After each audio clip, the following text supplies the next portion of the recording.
그것은 결국 타락한 인간을 구원하기 위해서 메시아가 오시는데, 그 메시아가 오시기 위해서는 믿음의 기대와 실체 기대라고 하는 기반이 있어야 된단 말이죠.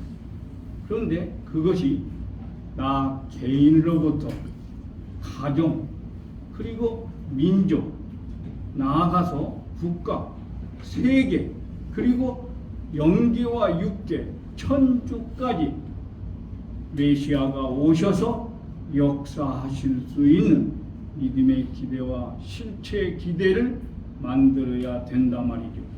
그래서 지금 이스라엘 민족이 민족적으로 어떻게 믿음의 기대와 실체의 기대를 세워서 그 이스라엘 민족의 메시아가 오실 수 있게 하느냐 하는 문제를 우리가 지금까지 공부해 오는데, 1차도 실패했고 2차도 실패했고 이제 3차를 진행해 가면서 믿음의 기대는 잘 성공이 되어서 실체의 기대를 세울 때, 첫째로는 무엇을 중심한 실체의 기대로 나아갔는데 역시 실패가 됐다 그랬죠.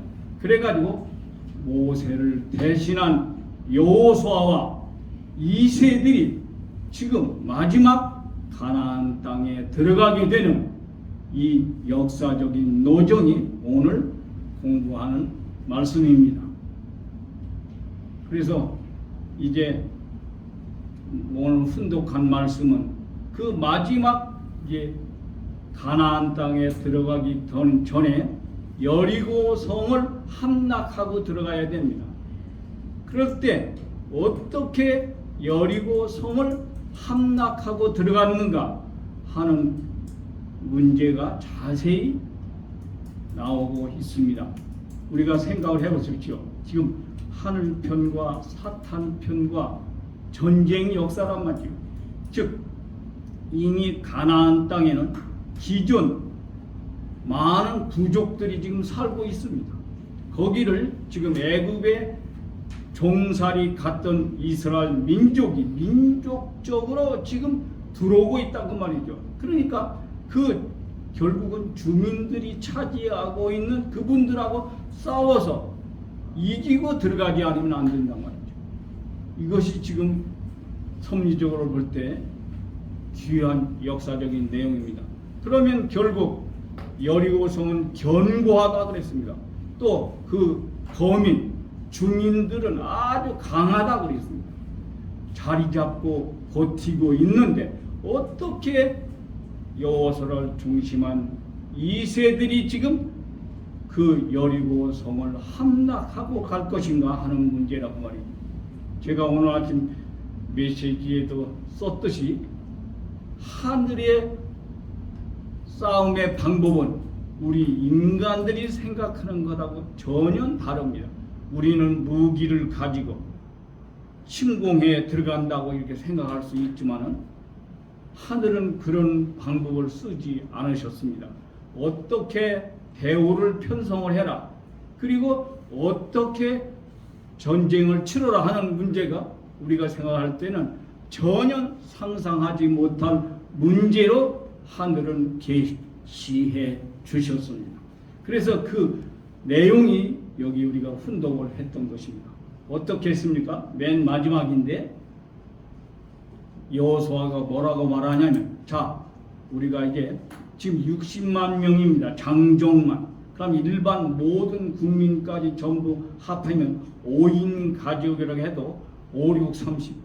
약 300만 명, 250만 명에서 350만 명이란 말이죠. 그럼 이 사람들이 모두 다 지금 궁으로 막 침공에 들어가느냐? 천만의 말씀입니다. 어떻게 하느냐? 우선 60만 장정 중에서 아주 훈련이 잘 된 4만 명의 병사들을 맨 앞에다 세워라. 그 다음에는 7 제사장이 양각 나팔을 불면서, 즉 양각 나팔을 가진 7명의 제사장들이 그 뒤에 서고, 그 다음에 법궤가 서고 맨 마지막에 전체의 군사들이 서라.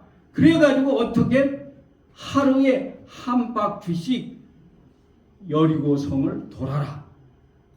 하루 돌고 이틀 돌고 3일 돌고 4일 돌고 5일 6일째까지 그렇게 하루에 한 바퀴씩 돌아라고 했다고 그랬죠. 돌았습니다. 그래도 성벽은 끄떡도 안 합니다. 그냥 견고하게 그대로 서 있습니다. 아마 주민들은 뭐 어떻게 생각했겠어요? 저 사람들이 우리를 쳐들어올 텐데 왜 저렇게 돌기만 하지? 의아하게 생각했을 것이고, 또 이 이스라엘 백성들도 아니 이렇게 돌면 무너질 것 같은데 왜 아직 안 무너지고 있지? 의심도 생기고 아마 그랬겠죠. 그리고서는 이제 7일째 되었을 때 7 제사장들을 7 바퀴를 돌면서 양각 그 나팔을 불어라. 그리고 7 바퀴를 돌고 난 다음에 7회의 나팔 소리를 끝내고 여호수아가 백성들에게 외칩니다. 외쳐라. 큰 소리로 외쳐라. 여호와 하나님께서 이 성을 우리에게 저희에게 주셨느니라. 이렇게 큰 소리로 외치라 그랬습니다. 그랬더니 모든 백성들이 큰 소리로 여호와 하나님께서 이 성을 우리에게 주셨느니라 라고 외치니까 와그르르 그 견고한 여리고 성벽이 무너졌더라 그 말입니다. 아주 실감이 나십니까? 상상이 되십니까? 근데 그 역사적인 내용을 이제 말씀을 드리겠습니다만, 그 흘러오는 내용에 의하면 그 여리고 성벽이 이렇게 안으로 무너졌답니다. 우리가 밖에서 공격에 들어갔으면 이렇게 밖으로 무너졌답니다. 성벽이 이렇게.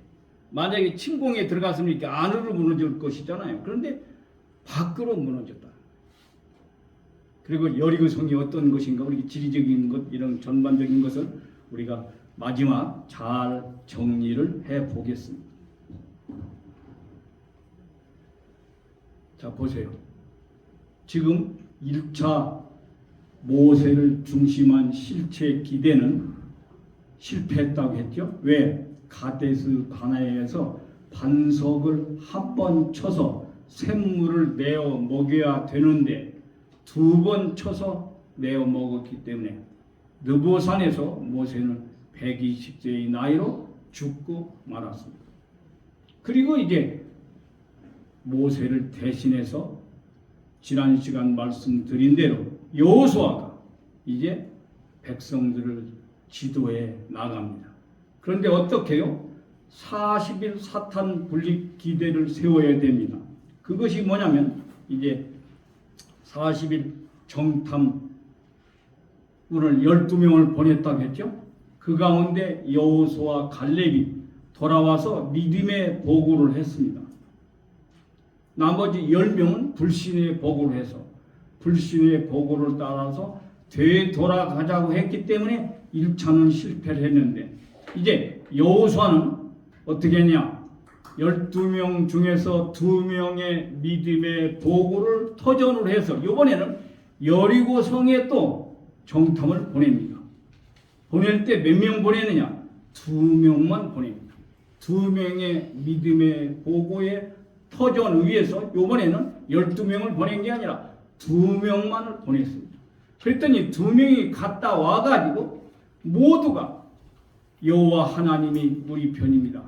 아무리 그 성이 견고하더라도 하나님께서 그 주민들을 우리에게 붙였습니다. 그러니까 우리가 얼마든지 승리할 수 있습니다 라고 믿음의 보고를 하게 됩니다. 그랬을 때 이제 1세들은 다 죽었죠. 2세 내적 이스라엘 모두가 그 2 사람의 정탐꾼 이야기를 듣고 다 같이 믿음을 함께 세웠습니다. 그래서 출발을 시작하게 됩니다. 그러게 여리고성 정탐 2명의 믿음의 보고를 듣고 출발하게 된다 그 말입니다. 그래서 그런 자세한 내용을 지난 시간 이번 시간에 말씀을 드리겠다 그랬죠. 그 말씀을 드리겠습니다. 자, 우선 지리를 보시죠. 저기 좀 보시면 여리고성이 보입니까? 여리고성이 여기죠. 요단강이 오죠. 여기가 갈릴리 바다. 여기가 사해죠. 사해. 그래서 여기를 흐르는 강이 요단강. 그리고 우리가 출발은 어디서 했어요? 바로 이집트. 여기 고센 지방, 남셋을 중심한 여기가 이집트죠. 거의 나일강에 여기가 하류입니다. 하류. 여기 해서 어디로 들어갑니까? 지중해. 여기가 지중해를 들어갑니다.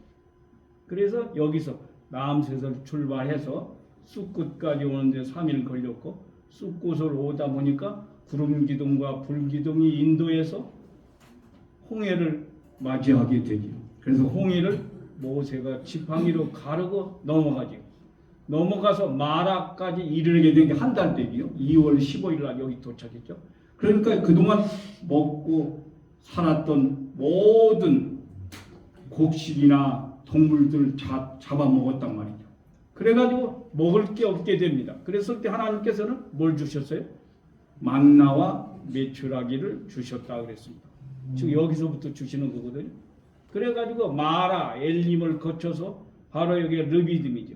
여기가 호렙산이고 그 르비딤까지 왔을 때 물이 고프다고 목이 마른다고 하니까 르비딤 반석 샘물을 쳐서 메어 먹였다 했죠. 그리고 모세는 어디 갔어요? 시내산에 올라가서 장로 70명을 데리고 그 당시 나이가 몇 살이에요? 80살이죠. 어디에서? 이 바로 궁중에서 40년, 미디안 광해에 도망가서 40년. 그래 지금 80세라고. 그래가지고 40일 동안 금식을 하라고 해서 금식을 하고 2개의 석판을 받아가지고 내려오니까 밑에서 아론을 중심하고 금송아지를 만들어 놓고 불신에 빠졌기 때문에 2개의 석판을 내동댕이 쳐서 깨트려 버렸다. 그런데 다시 그 아론을 회개시키고 금송아지를 떼어서 갈아서 물에 타 먹이고 다시 회개하고 이번에는 2개의 석판을 깎아가지고 올라가가지고 다시 40일 동안 금식을 하면서 재차 40일 금식을 하고 나니까 깎아간 2개의 석판에다가 다시 하나님께서 10계명의 말씀을 새겨 주시죠. 그래가지고 이제 가지고 내려와서 그때 계시했던 법궤와 석판을 중심한 성막을 건축하게 된다고 그랬죠.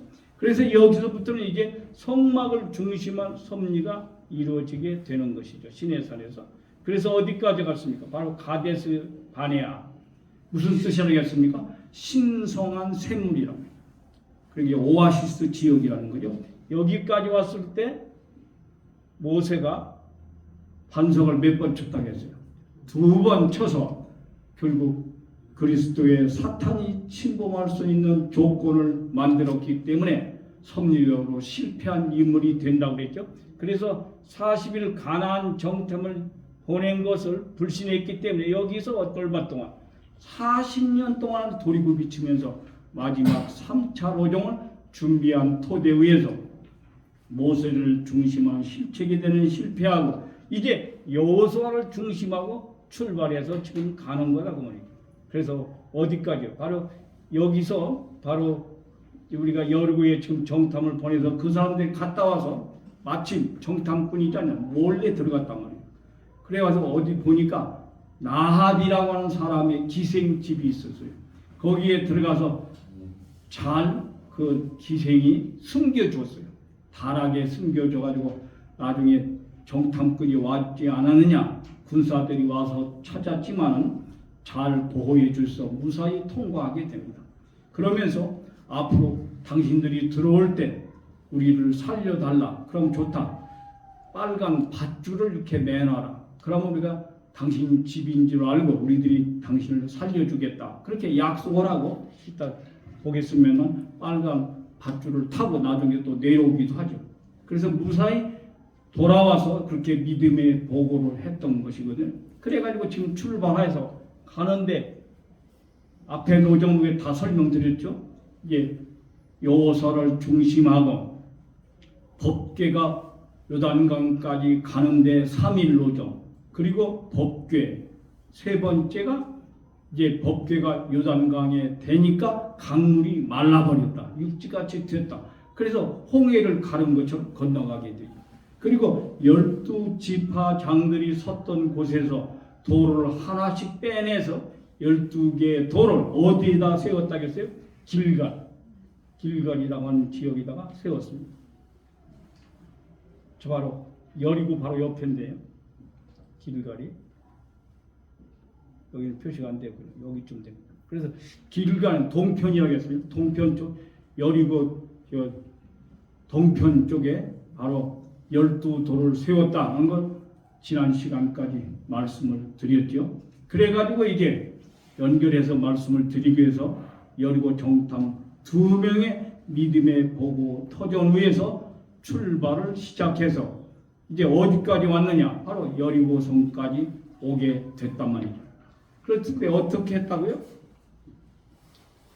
이제 보면요, 여리고성이 원래는 길이가 한 290m쯤 되고 폭이 110m, 폭이 10m, 길이가 290m. 그러니까 둘레가 약 한 600m 되지 않느냐 그렇게 말합니다. 여리고성의 둘레가 이렇게 생겼단 말이죠.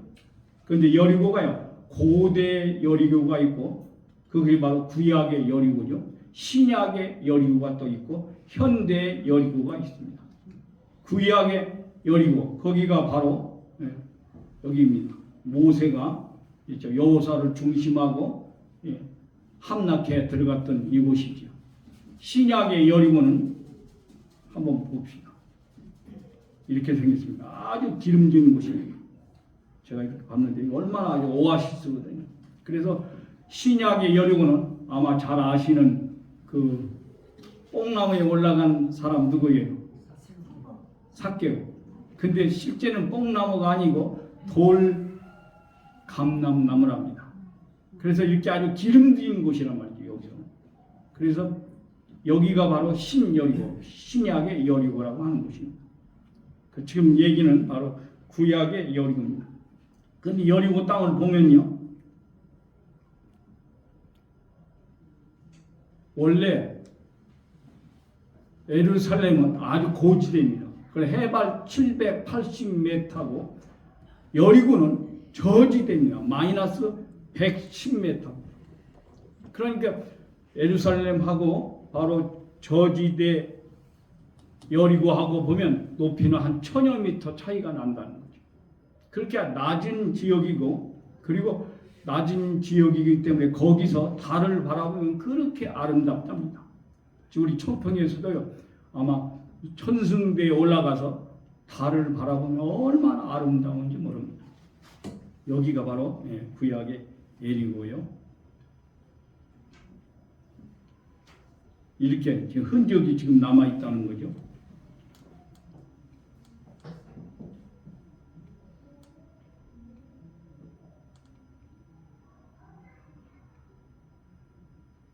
말씀드린 대로 지금 2명의 정탐꾼이 기생 나합집에서 유숙을 하고 붉은 줄을 매달아 놔라 하고 돌아와서 믿음의 보고를 했다겠죠. 여호와께서 그 온 땅을 우리 손에 붙이셨으므로 그 땅의 모든 검이 우리 앞에서 간담이 녹더이다. 간과 담이 다 녹아버리더라. 그러니까 우리가 얼마든지 승리할 수 있다. 그렇게 믿음의 보고를 듣고 2세들 모두가 다 들어가게 되지요. 이렇게 상징적으로 동화에 이렇게 나와 있더라고요. 이렇게 빨간 동화줄을 매달아 놔서 나중에 침략해 들어갈 때 그 집은 다 살려주게 되는 것을 볼 수 있습니다. 자, 그래서 출발해 들어가서 앞에는 3일동 법궤가 요단강까지 인도한데 다 말씀드렸죠. 요단강 흐름이 갈라졌다 했죠.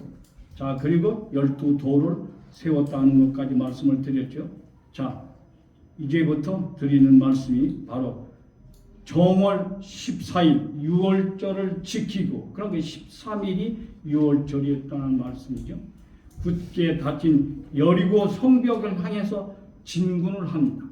그리고 여기서부터는요, 이게 땅에 곡식을 갈아서 심어서 키워서 먹기 때문에 그동안 주셨던 만나와 메추라기가 끝났답니다. 안 주시게 됩니다. 40년 동안 주셨던 모든 일용할 양식이 없게 되고, 여기서부터는 이제 곡식을 심어서 먹게 되는 것을 볼 수 있습니다. 하나님의 명예에서 맨 앞에 뭘 세웠다고요? 4만 명의 병사, 아주 잘 훈련된 분들이겠죠. 그 다음에는요, 7명의 제사장들이 7 양각의 나팔을 들고, 그 다음에는 뭐가요? 법궤가 있습니다. 법궤는 차잡 지파인 4 지파 손들만 메고 갈 수 있습니다. 이렇게 상징이 되지. 원래 법궤를 보면요, 뒤 위에 이렇게 천사의 날개처럼 되어 있죠. 이게 금으로 장식해 놓은 천사의 날개, 이게 그룹이라고 합니다.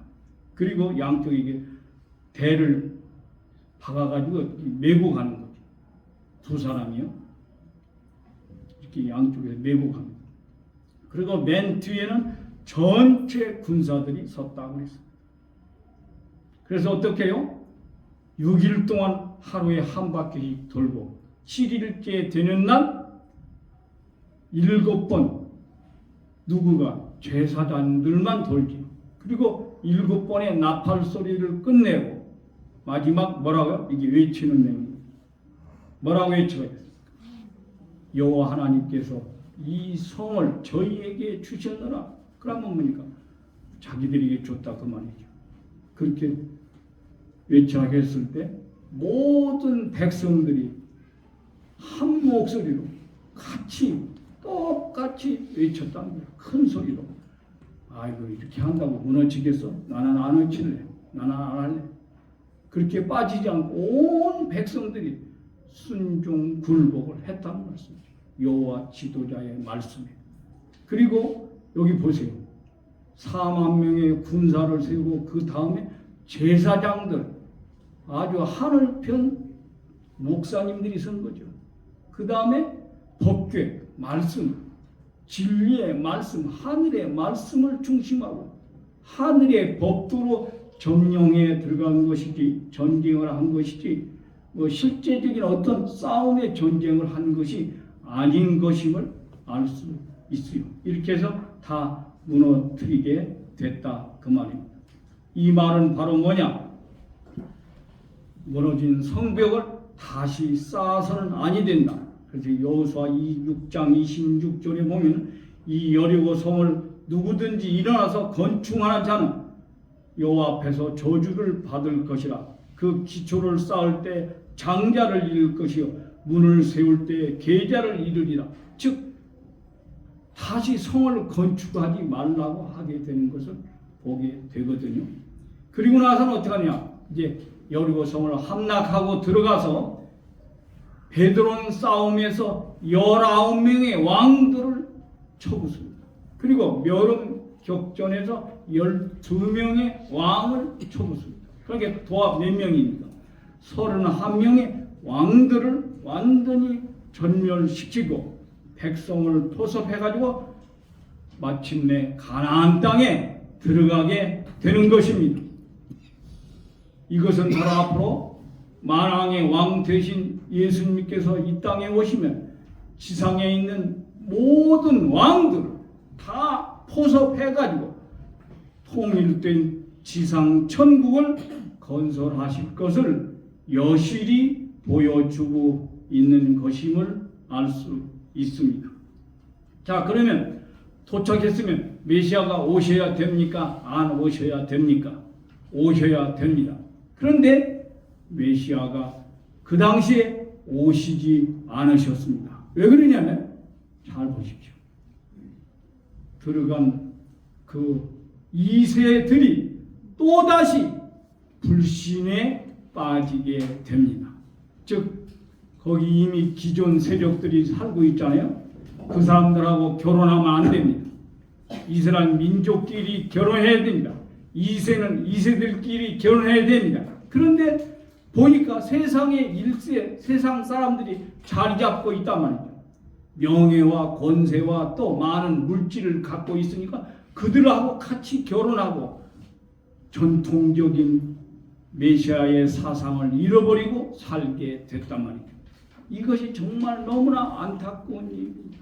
즉 2세들이 마지막 또 불신에 흘러서 메시아를 보내주실 수 없게 되어서 마침내 예수님 때까지 메시아 보내주시는 일이 연장된다는 사실을 알 수 있습니다.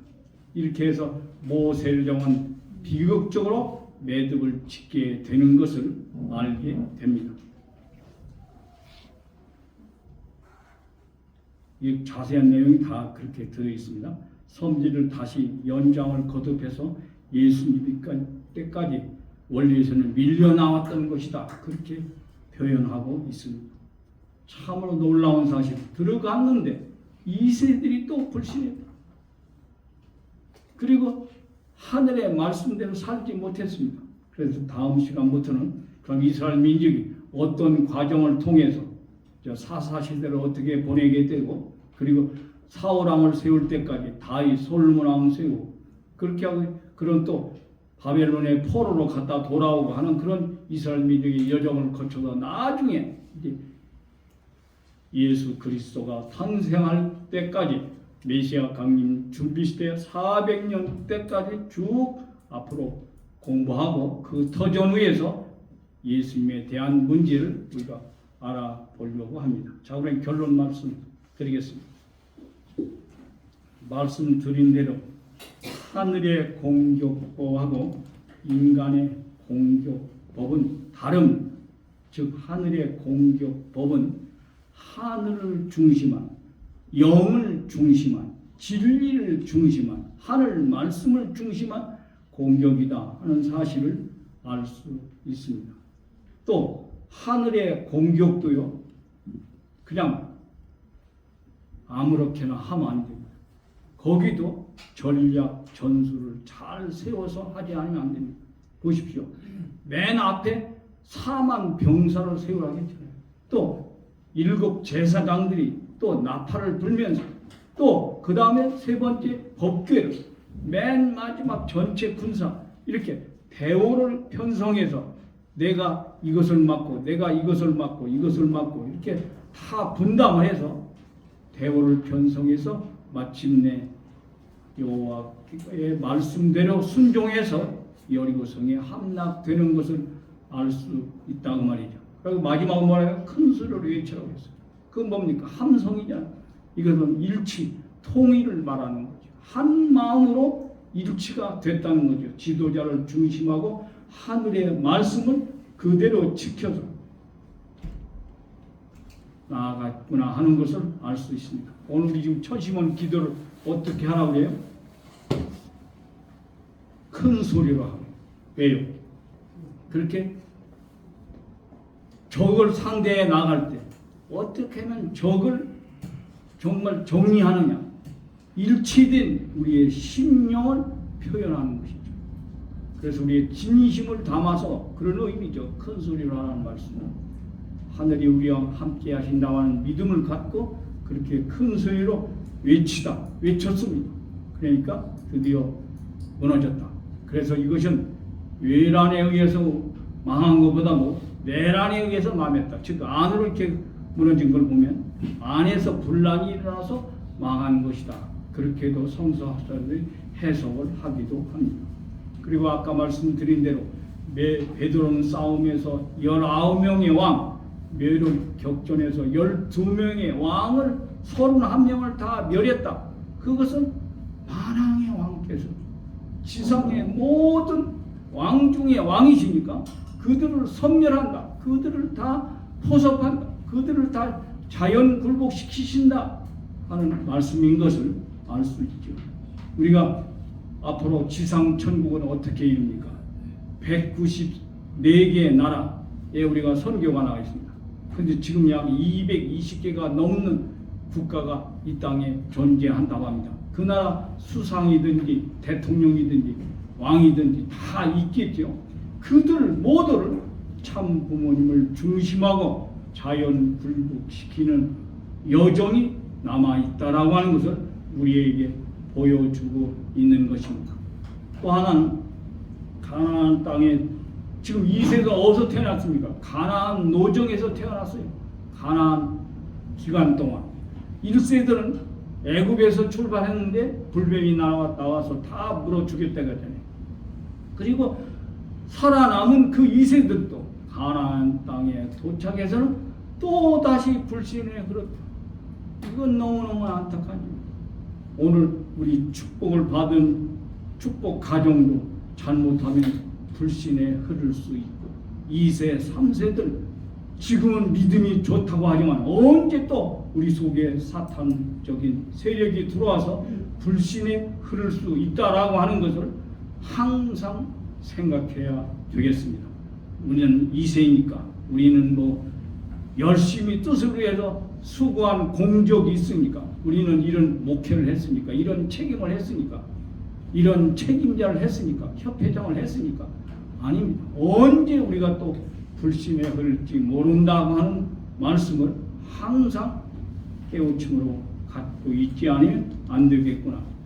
메시아 오시기가 얼마나 어려운지 모르죠. 이렇게 간신히 2세들까지 해가지고 믿음의 기대와 실체 기대를 세워서 메시아가 오시는가 했는데 벌써 사탄은 세계적으로 뻗어나가 있었고 이제 겨우 이스라엘 민족만이 있죠. 믿음의 기대와 실체 기대를 세운 입장이고 또 실제적으로 2세들이 또 불신에 흐르고 그러니까 메시아가 오시지 못하셨다. 그럼 오늘 이 땅에 참 부모님을 메시아로서 모시고 있다는 사실은 얼마나 귀한 시대고 얼마나 귀한 때인가 또 얼마나 귀한 역사인가 하는 것을 우리가 이 노정을 통해서도 깊이 느껴야 되겠습니다. 기도드리겠습니다.